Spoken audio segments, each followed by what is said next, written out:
Tayo ay magluto ng ng sardinas with sotanghon and patula. Yan, igisa na natin ang ating sibuyas at bawang.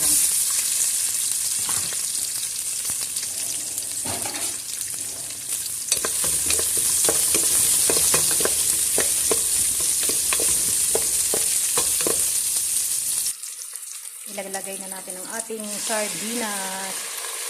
Ang liliit na lang guys, ng laman ng sardinas ngayon.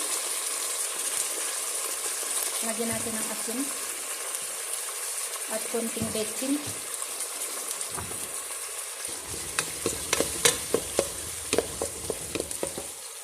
Ayan. Lagyan natin siya ng tubig. Ay, lagyan na natin ng tubig na mainit. Konti lang kasi yung patula, nagtutubig yan kasi. Kaya, ayan. Kumulo na siya kaagad kasi mainit na tubig ang ating nilagay. So, ilalagay na natin ang ating patula. Yan. Pagkulo niyan guys, ilalagay na natin ang ating sotanghon. Pan muna natin guys.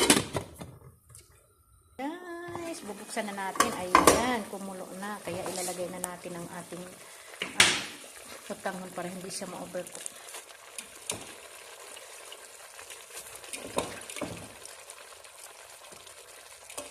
Binabad ko siya kasi para madaling maluto.